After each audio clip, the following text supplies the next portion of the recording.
You all hear me all right? Okay, good, good. So first of all, I want to welcome you as well, and thank you all for coming. And thanks to Greg for the wonderful introduction. I really don't need to say anything now, but it's good. And I also want to thank the YDS community for welcoming me and my work. And also, again, Tom Crodenmaker. He was incredibly helpful with all the various mechanics of this exhibition. My talk will be in 3 parts. I'm going to try to keep it to about 30 minutes. The first is about my time here at YDS and how that has laid a groundwork that I still use. The second 2 parts are responses to questions that people always ask me. The first one is why jazz, and second is about my process, the creative process and the physical process of making the work. This is a shot of an exhibition at St. Peter's Church in New York. It's the home of the Nevilleson Chapel. If you've never been there, it's a beautiful space and worth visiting. It's at 54th and Lex. And they have a long history of presenting both art and jazz. In fact, Billy Strayhorn's personal Steinway was given to them at the time of his passing. So I base each series of my work on a single jazz composition. And that could be one piece, or it could be a suite with several movements. And each series takes about 2 to 4 years.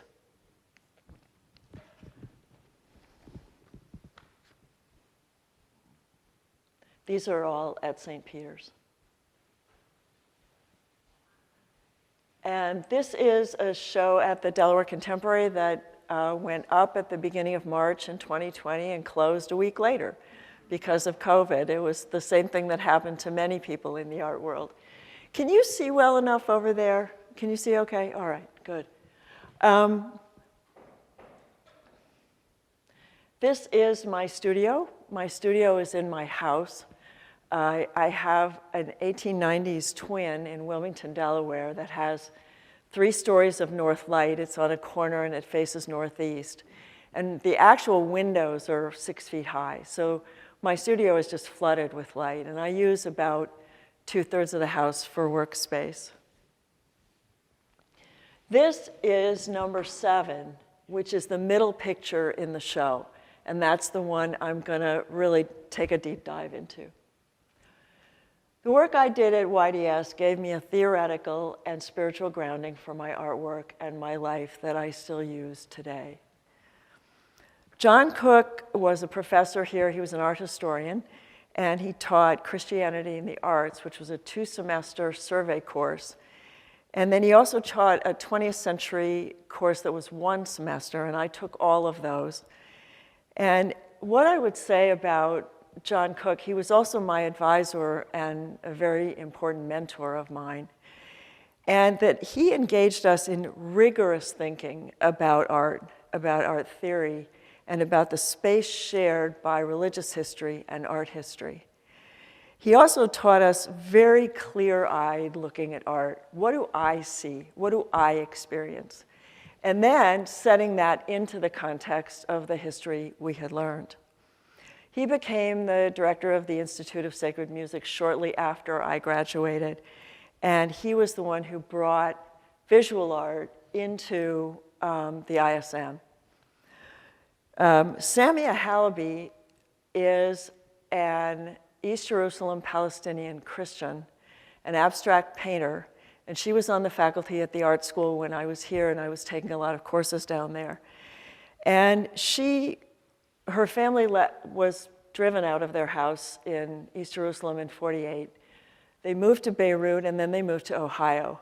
So a great deal of her later education was in the States. And the beauty of that combination of views of art is that it was so broad and not something I would ever have been lucky enough to bump into if I hadn't happened to be in her class.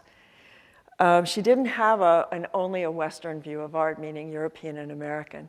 She really brought a worldview into it that was Well, as I say, very broad. She also taught us rigorous looking. And I say rigorous looking, and that sounds like a funny phrase, but if you start doing it, you understand it. You just have to be patient and sit there and notice everything you can possibly notice.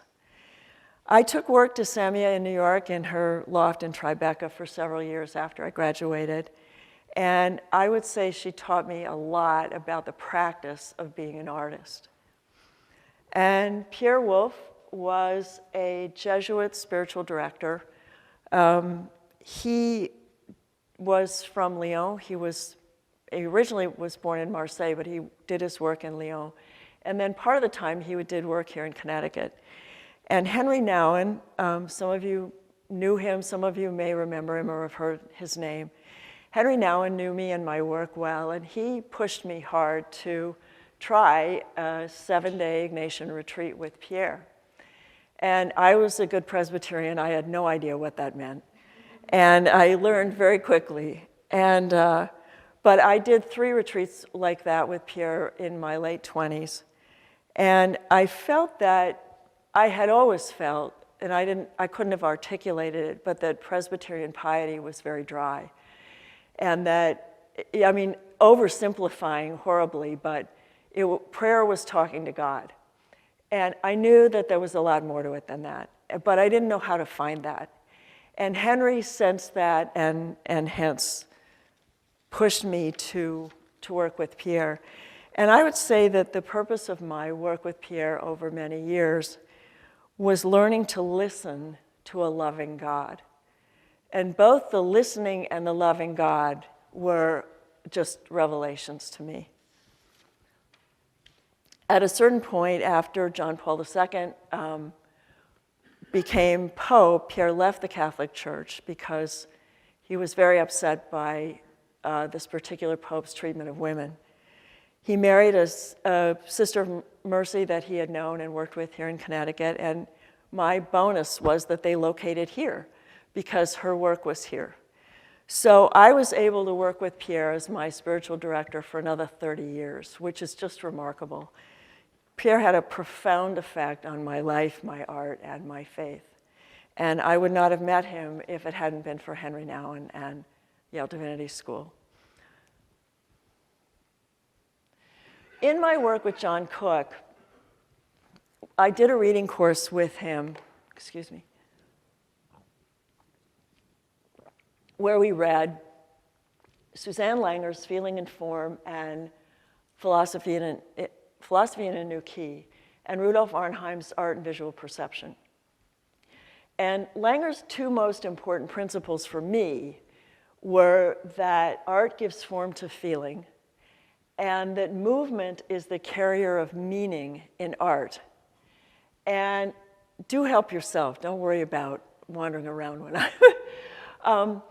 And by art, she meant all the arts. She didn't mean just visual art. She meant all the performing arts, the literary arts, and the visual arts. And when she says feeling, she really meant a wide configuration of intangible experiences. Could be spiritual, could be emotional, could be intellectual, memory, whatever. So you can see that the movement part of that is something I've used very literally in my work. One difference between the performing arts and the visual art is that music, dance, and theater are all able to use time and memory to build movement, whereas I have to hand you everything at once. So it's really different. And so I have to create visual movement that sets up repeating configurations of experience. So you have to be able to come back to the painting and find those spaces again. With Arnheim, he called it a psychology of art. We probably wouldn't call it psychology today, but with Arnheim, he really talks about the cues your eyes use to get around in the world without getting hit by a Mack truck or eaten by a lion, and that those are the same cues you use to read art. And I'm going to have trouble with this because of this microphone thing, but a really good example of that is overlapping. And if, for example, I put this form in front of this form, you know that this one is closer to you because you can see the whole thing. You know that this is further away from you because you can only see parts of it. Now, as a painter, I can play tricks on you with that. I can put a color that advances here and a color that recedes here, or I can put a color that recedes in the front, a color that advances in this stuff you can see around it, and then they push.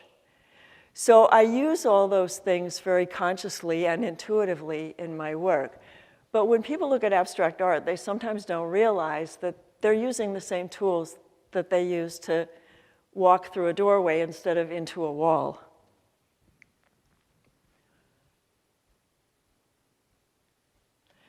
So why jazz?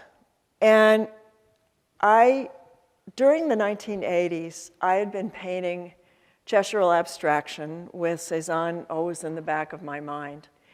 And by 1990, I knew I needed outside subject matter. And what I mean by that is, well, abstract artists understand that it's very hard to keep abstraction fresh.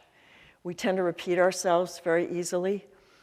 Joan Mitchell and Willem de Kooning are two of the abstract painters I take the most inspiration and instruction from.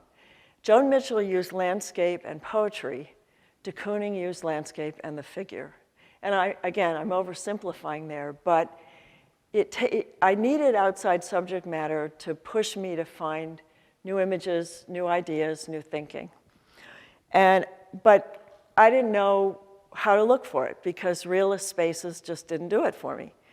So we were driving, I've always been athletic, and I lived in Connecticut at the time, and we were driving up to go skiing in Vermont, and we were driving through Western Massachusetts, and you know how you scroll, I don't know if you do, but I do, scroll through the NPR stations on the way, and somewhere, I think around Western Massachusetts, there was a station playing an extraordinary jazz piano piece by Michel Camilo, who's a Dominican-born jazz pianist. And all of a sudden, it was like lightning bolts in my head. It was like, that's what I need. Those are the spaces I'm seeing. So Monday morning, I got the CD. That was in 1990, and began a journey that continues today. Back to my studio, we're going to walk through the process of making number 7. And I'll back up here because it's important.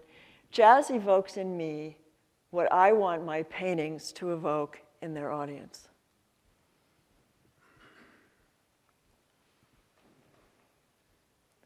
So this is number 7. And that's the middle one upstairs. So in 2012, I had just finished another project, and I was fascinated by Afro-Cuban jazz, and figuring it out was impossible. And I said, okay, I've got to do a project. I have to figure this out.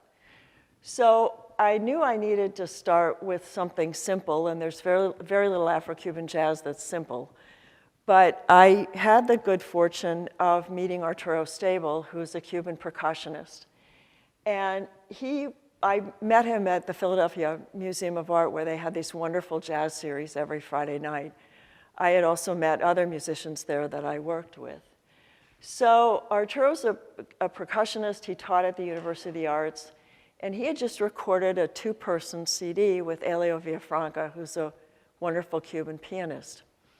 And I asked Arturo if he would work with me, and he said, yes, I'd love to, because, well, his father, not because, but coincidentally, his father had been a painter in Cuba. So Arturo really got that whole conversation between visual and music. So this is one section of his handwritten score that I used. So I knew I had to break this down to its simplest units. I couldn't deal with it any other way. So I went down to single percussion sounds. Whenever I start a series, I begin by listening. extensive listening and by studying the score. And I was one of those kids who had like 8 years of forced music lessons and never played a piece of music I liked. But I can read music, which has finally turned out to be very helpful to me. So as I'm listening, my imagination is gently translating sound to visual. And color probably comes last. And I paint these abstract brush studies in groups of maybe 5 to 10. I have a stack of this architectural tracing vellum on my big work table, and these are less than a minute apiece. And after about 5 or 8, I'm usually repeating myself and getting stale, so I stop. I let them all dry, and then I might come back with a different size brush and a different color and a different sound in my head the next day. And all the way through the process, anytime I'm either making decisions or doing the brush studies, I have that piece of music on. It's not all I listen to the whole series, because once I've made decisions, I can execute without that music on. So with the percussion studies, the little brush studies, and there are some up in the exhibition, first I started out trying to paint that moment when the hand hits the drum, because that's sort of logical, Well, all I got was blobs. It just didn't work. So I threw away a lot of work. I said, all right, what is this sound? What is sound? And I realized that what I was really reacting to was what's radiating out. So I thought, well, what if I leave the middle empty and paint what's around it? And that worked. So the orange ones are the deeper, like conga sounds, and these with smaller brushes are the higher sounds, maybe the bell or the shakers or whatever. These are 5 different sessions of painting brush studies. And again, these are all less than a minute. And I cut up brushes and make funny shapes with them. This is a striper. It's a truck sign painting brush it's like a board with like 6 little brushes sticking out of it, but they're very long, so they really load with paint, so I can make a very fluid mark. So I had all these brush studies, and then it was like, okay, so now what are you going to do? And I happened to have a stack of them on the floor of the studio. And I looked down, and I could see this one and that one in tension, and I said, that's what I'm looking for. So I started tracing and transferring them onto heavy watercolor paper, and then painting into them as one image. That's a process that I've often used, but figuring out how to handle the brush studies was new with the Cuban series. So can you see well enough? This over this is this. And this one and the top one here are in the exhibition. This one over this one is that. And I did that with the higher sounds as well. And here you can see that they're drawn, but not fully painted into. And this is here. And this one is here. And what I do when I'm transferring is that I have a sheet of heavy paper. I have a sheet of like an art carbon paper. It's a transfer paper that has graphite on the back. And then I lay the brush study on the top, and I use a stylus to transfer the marks that I want. And then that line is not a good line. It's not a believable line, so I go back over it with a drawing pencil. This is a little tangent here. Arturo and Elio and I were talking about, well, what if you improvised off the brush studies? And they said, let's do it. So I had a big roll of brush studies, and we hiked down to a basement studio at Temple University where Elio was teaching. He's now at Juilliard. And they picked the studies they wanted, and we put them up around the room. And this is an African thumb piano, by the way. And they played their way around the room, and I recorded. And the smaller layered piece in the exhibition is one of the pieces I did based on this improvised music.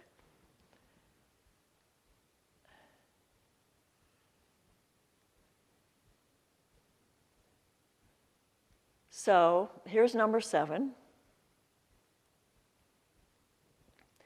When I have the brush studies all done, or most of them, I have enough to work with, the way I compose with them is more like choreographing, because I have a big stack on my work table, and I'm pulling off the ones that that seem to look interesting together, and like they'll set up a certain tension and movement. And well, all I can say is it is like choreographing. I'm choosing elements and setting them into dynamic relationships, keeping in mind, weight, gravity, balance, extension, momentum. And my earliest mentor really was my dad, and I grew up in the 50s and 60s in Duluth, Minnesota. So to have a father who really thought I could do anything I wanted to with my life was very unusual. But he was a mechanical engineer who couldn't do that because it was the beginning of the Depression. But very bright, very visual, and he just loved being a physical person in a physical world. And he was a very athletic, very outdoorsy, the whole thing. And thank God I got that from him and learned it from him. And I also love the richness of visual experience. And the boundary between those for me is almost non-existent. I mean, obviously they're very different, visual and physical, but they're awfully tightly close together. So in my work, I'm always pushing on the boundary between object and illusion. So up close, my work is a physical object. The further away you get, the more it's a spatial illusion.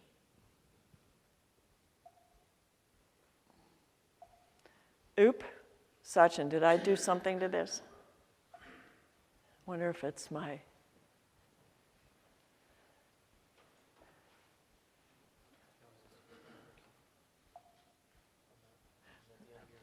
Nope.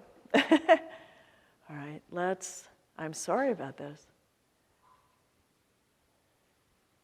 Let's try hitting play again. There we go. Now let's see if it'll advance. Yeah. Okay, so the second part of the Cuban series is based on a much more complex piece of music, which I finally figured out I could handle.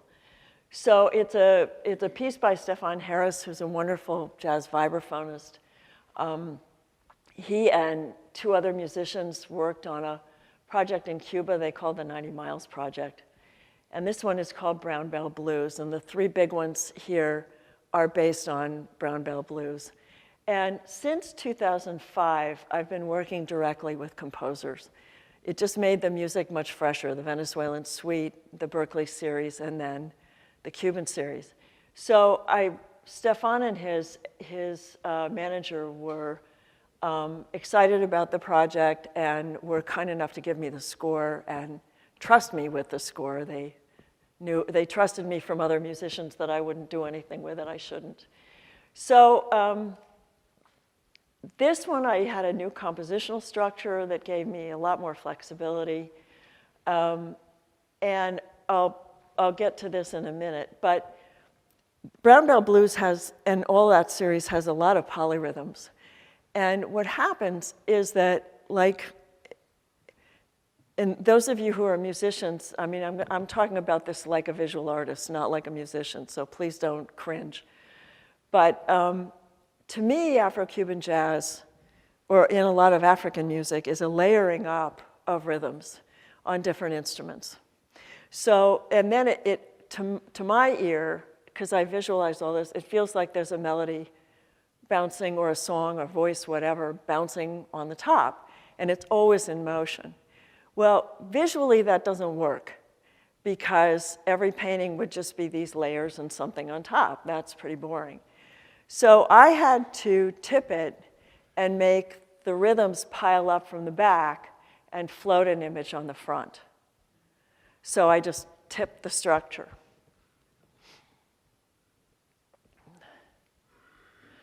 Now, I treat each square, like the square paintings, as one measure of the music. And I actually go back to the score, and I find I listen and listen, I'm reading the score, and I find a typical rhythmic structure. So here you can, my musician friends go crazy at this, and I say, just bear with me, I'm a painter.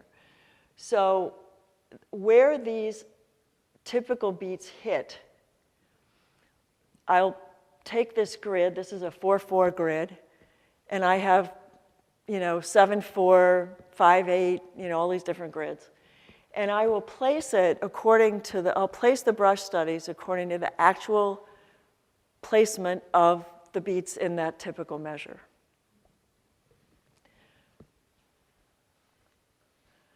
These are the brush studies on the bottom layer of number 7. And keep your eye on these little marks and this. So here's the little marks, and there's the circle. Okay? So again, I've transferred those images on, and then I paint into them as one image. These are the brush studies for the front layers, and these are larger pieces of paper. The little ones are 36 square, these are 42 square. And these are the brush studies that I used for the front layer, and there's images in between all these layers of paper. So here you can see 2 sheets of tracing vellum, and images have been traced on there. Those will go over this. And that's what, so there's 3 complete layers. Okay. I use color to establish the position of forms in space and to control the speed and character of the movement, because color always moves. So I use color oppositions, red, green, blue, orange, purple, yellow. I'm oversimplifying, but I use warm against cool, and I use a lot of contrast, black to white. So here you can see I have my swatches. I always use swatches because color never looks, in the abstract, it never looks the same as it does if I put that swatch right next to what's happening in the painting. So even after 40 years, I still have to do that. So here's number 7 again, and I've clamped those layers on, and I'm starting to construct all the collage pieces that are going to go in between. And again, here's number 7 with everything painted, cut, assembled, all masking tape together. This is number 10, which is also in the show. So again, base layer of number 7. These are the big studies. Keep your eye on this one and this one. So these are now cut and glued on. And the big ovals, I've decided to use to make this just a big shape of that heavier, clear, transparent, or translucent paper. But I did the negative of that in watercolor paper that's totally opaque. So I'm always playing off positive and negative and opacity and translucence. These are, again, the brush studies that are behind the front layer. Keep an eye on this and that. So here are these little marks. I've turned it, and there's that big circle. My process is additive right up to the end. I make everything, tape it together. I keep the masking tape industry in business. And then it's subtractive. So then I go in and I strip out, I cut away. So this is all cut and masking tape together. My gluing process, this is a different series because I forgot to shoot the Cuban series up in my gluing room. They're spot glued, and I use 1/2-inch hex nuts to weight down the spots because the glue takes a week to dry. It's also very toxic, so that's why it's up in the attic under the eaves. And I wear respirator and gloves. So there's number 7 completed.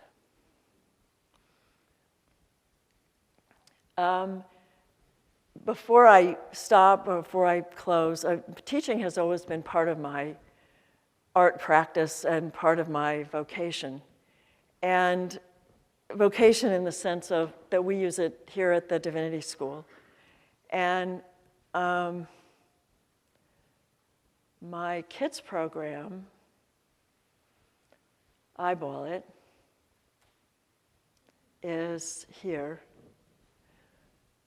And I'll let you look at that on your own at some point, but this is something I've worked on for off and on since the early 90s. And since 2013, it's been online and free, and we redid the website just in 2020 without realizing COVID was going to hit in a month. And so Eyeball It is a studio art program for 7 to 12-year-olds that's online and free. And it can be done by any adult with kids, DIY. It was originally meant for parents and kids to do at home. And now we're using it as well with groups of kids, and there are lesson plans and everything. And this summer in Delaware, 660 kids in Boys and Girls Clubs did Eyeball It, taught by high school and college instructors that I trained. And we're expanding the program every year. Eyeball It, by the way, is free because it's funded by some generous backers, one in particular, and some foundations.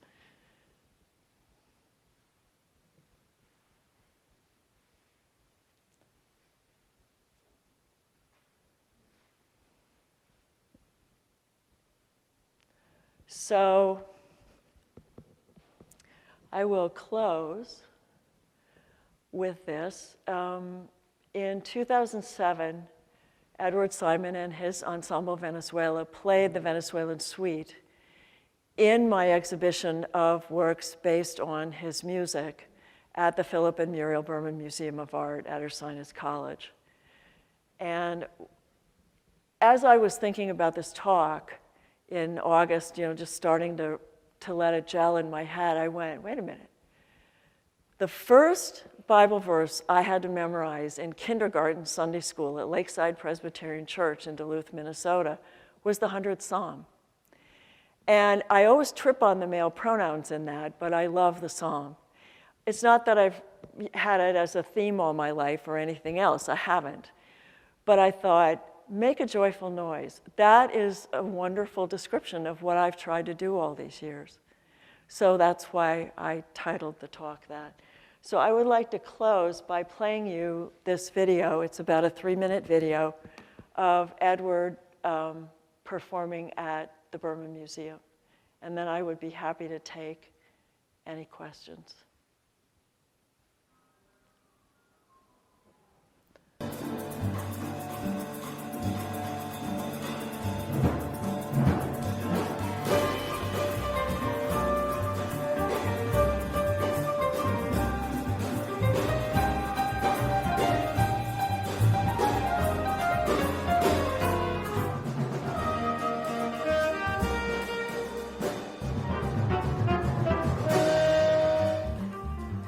Themselves, I take the studies, so I have maybe 50 of those big brush studies in there that are the same size as the paintings. And I start moving them around on the floor with one particular movement on. And at that moment, I am composing to one of the movements.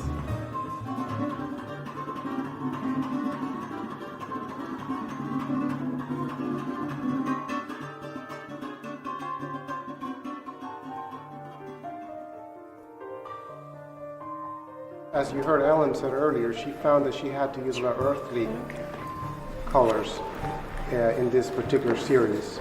And I think all this vivid red, yellow, blue somehow to me really represent well where this music comes from.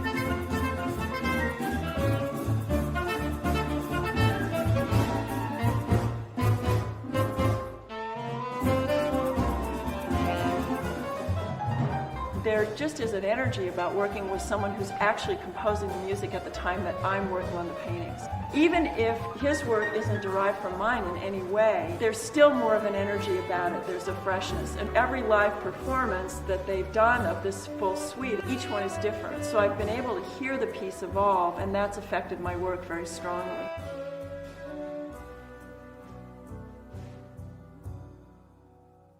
I think there's two characters of jazz that really grab me, and one is the way rhythms are handled. And my work is so totally about rhythm.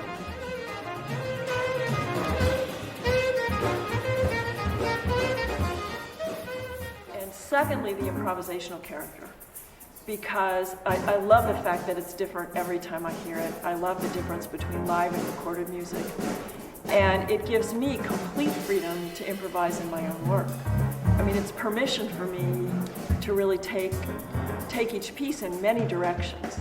There's a very logical progression. It's not the usual logic. It's much more how the tenor player might take the solo in one direction and the drummer might take it in another direction or whatever, but they're all working with the same structure.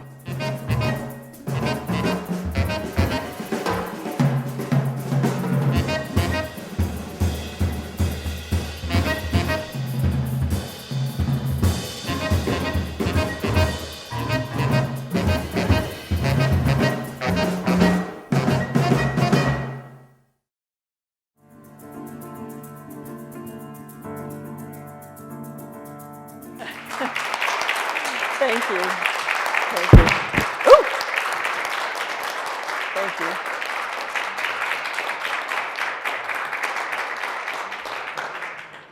Yes. Yes, yeah. And the way I judge it is wherever I feel like the paper is in the way, that's what I cut out. But did you all hear her question? Could you hear well enough? Okay. No, I think that yes. The answer is yes. There's a really careful balance between intuitive and structured in my whole process. And in abstract expressionism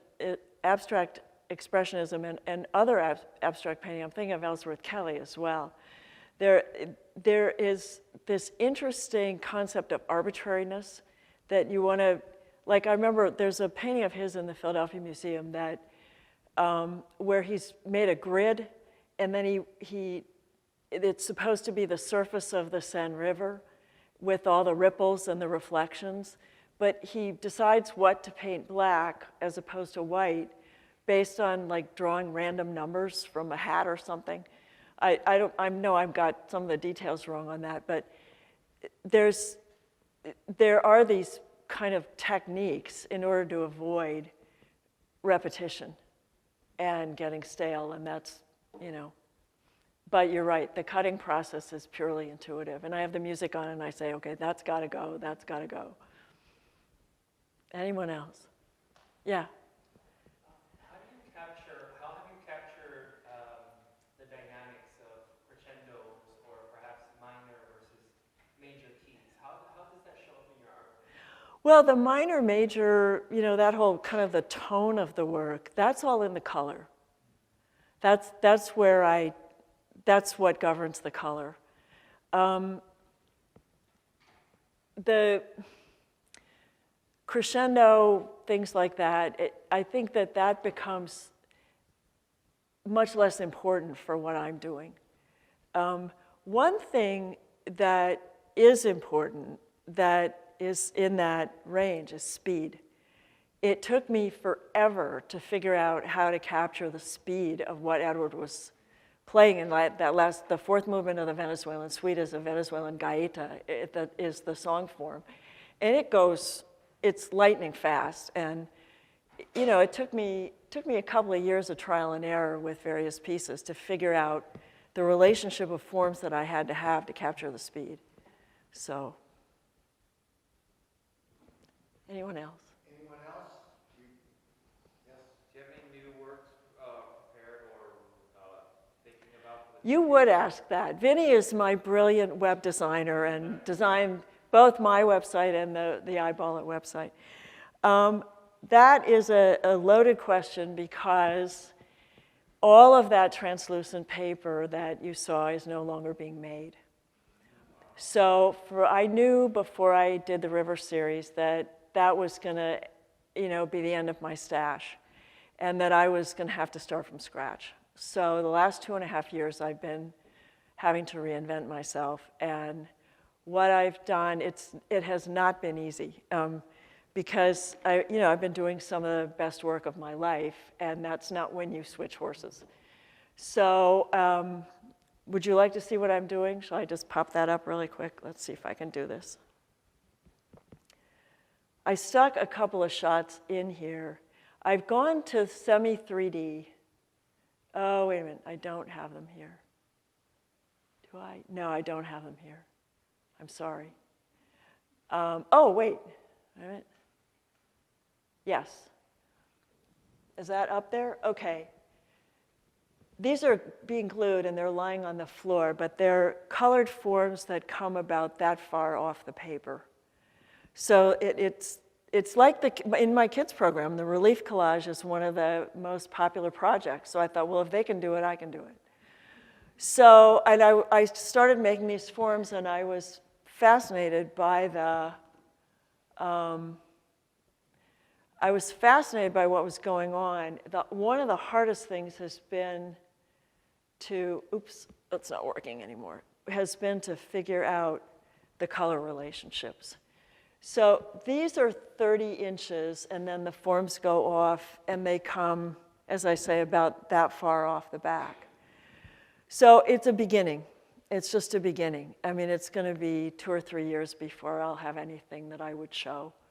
But I don't feel so depressed and awful anymore because I know I have a way forward. And I could tell that it was working because I started imagining new projects. And for about a year and a half, I couldn't imagine anything. It was pretty awful. And I scoured the world, literally, for that paper, and there was no more. So anyway, this is where I'm going. John, you can ask the last question. I'm afraid this may be a silly question. There aren't any. There aren't any. There aren't any. Don't go there. He's a philosopher. So I know he is. I know he is. But there's something mysterious to me that you start with elements that are just single sounds. And yet when I look at the work, I see something like the whole work, not just a measure. And what's mysterious is how it goes from those single elements to a whole new one. Well, let me put it this way, that the single measure part of it is just in order to set up a rhythm. And the key there, I think, in what I was saying would be that it's a typical measure. In other words, I can see that rhythm occurring in the score all the way through in sections. So I know that rhythm is what the composer is telling me is the most important, or one of the most important rhythms in the piece. So I set that rhythm up, and then everything else on top of it is able to.